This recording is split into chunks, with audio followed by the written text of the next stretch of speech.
안녕하세요. 10강에서 14강까지의 성찰적 글쓰기 강의를 맡은 인문교양대학의 전용숙입니다. 반갑습니다. 오늘 이 시간에는 10강 성찰적 글쓰기의 이해 부분을 함께 공부할 것입니다.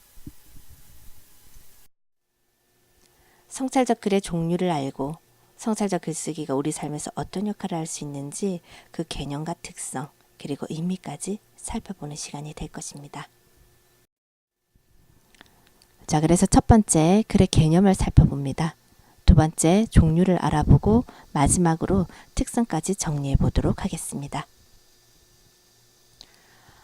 개념을 살펴보기 전에 질문 하나 드리려고요.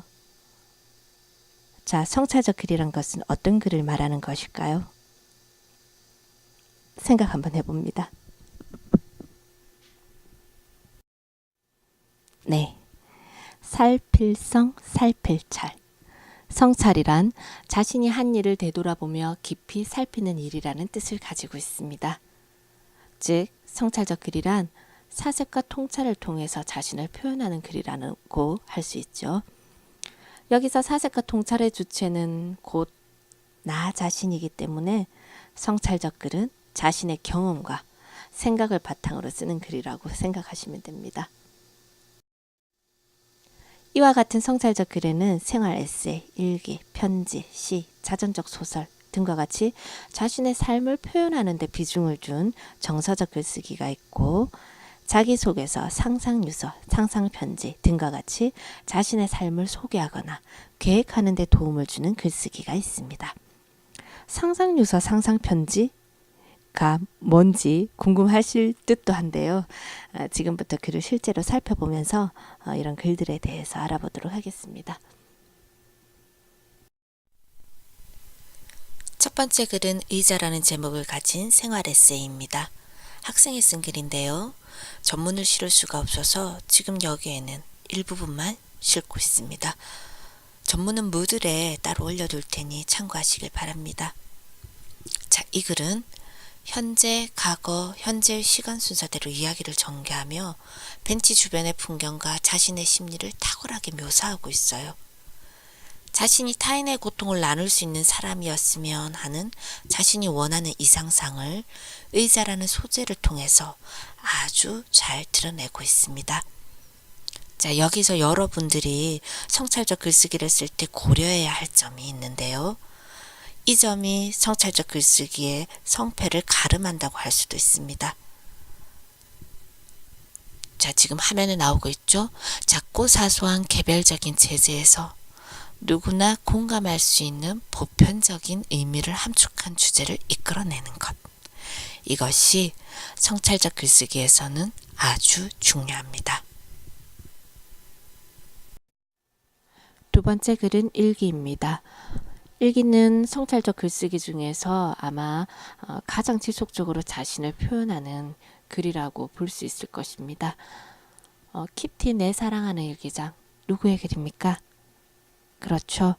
안네 프랑크가 1942년 6월 12일부터 1944년 8월 1일까지 쓴 일기입니다.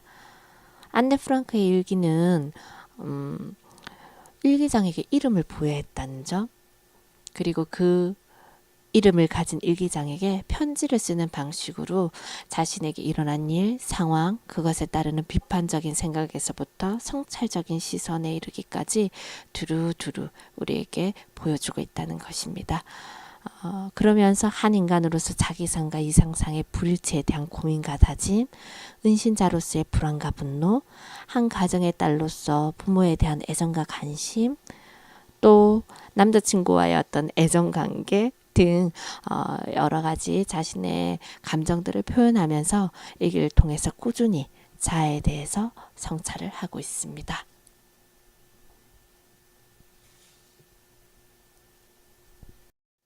세 번째 글은 시입니다. 시는 일상 언어를 사용함에도 불구하고 함축적 의미를 가득 가지고 있어서 우리는 쓰기도 전에 또는 읽기도 전에 이미 시를 어려워하는 편입니다. 하지만 그런 만큼 어떠한 시에 공감이 되었을 때 독자는 또 엄청 큰 감동을 받죠. 그리고 또 사실 대상을 잘 알고 있다면 시 쓰기가 그렇게 어렵지만은 않습니다. 여기에 제시된 새의 기원은 저희 기초교육대학의 교수님이시죠. 주영중 시인의 시입니다. 아마 여러분들도 이런 경험을 하신 적이 있을 텐데요. 비가 내리는 날 고속버스를 타고 가면서 창에 맺힌 물방울들을 보고 쓴 시인 듯합니다. 창밖을 바라보던 자신의 앵글에 부착된 빗방울을 놓치지 않았죠. 시인은 날개와 같은 형상을 만들어가는 빗방울을 보면서 아마도 날고 싶다 생각을 했던 듯합니다. 자, 이렇게 일상적인 소재를 통해서 시인은 자신을 형상화하고 있습니다. 고속버스의 유리창에 떨어진 빗방울은 바람 따라 지나가고 시인의 시선은 빠르게 그 흔적을 쫓고 있죠. 그래서 푸른 혈관 속에서 물이 소용돌이치고 활강의 자세는 거칠지만 고요하며 느리지만 아름다워야 한다고 자신의 자의식을 드러내고 있습니다. 대상을 재현하는 것에 그치지 않고 자기의 모습을 탐구하고 상상하는 데까지 나아간 점, 이런 점이 앞서도 언급했죠. 자연 안에 아주 작고 사소한 개별적인 존재로부터 우리가 공감할 수 있는 보편적인 의미를 함축한 주제를 이끌어내는 그런 탁월한 사유라고 할 수 있습니다. 네 번째 글은 편지입니다. 요즘은 손글씨보다는 이메일을 더 많이 사용하죠. 말하듯이 써내려가는 친근함과 함께 용무를 명확하게 전달한다는 편지의 특성으로 편지는 예나 지금이나 사람들에게 많이 애용되고 있습니다. 여기서 제시한 글은 신영복이 부모님께 쓴 편지글이에요. 감옥으로부터의 사색이라는 책에 실려 있는데요. 이 책은 신영복이 감옥에 있으면서 부모님, 형수, 계수 등등에게 쓴 편지글을 모아둔 것입니다. 안내와 마찬가지로 신영복 씨도 항상 편지에 제목을 두어서 제목만 살펴도 그의 옥중 생활이 어떠했는지, 또 그의 날카로운 통찰력, 부드러운 감수성 등을 느낄 수가 있습니다. 편지는 나 자신에게 삶의 의지를 북돋워주고 나를 성찰하는 어떤 기능도 하지만 타인에게도 그런 기능을 할 수가 있어요. 가령 이정국 감독의 영화 편지를 보면요. 거기에서 편지는 죽은 남편이 아내에게 삶에 대한 의지를 북돋우는 기능을 하잖아요. 그래서 성찰적 글쓰기의 어떤 큰 특징 중 하나는 나 또는 타인 등의 어떤 누군가에게 삶의 의지를 북돋우는 기능을 한다는 것입니다. 신영복 씨도 옥중에서 글쓰기를 통해서 계속적으로 자기의 사유의 깊이와 넓이를 더해가면서 자신의 삶의 의지를 북돋우었다고 볼 수가 있죠.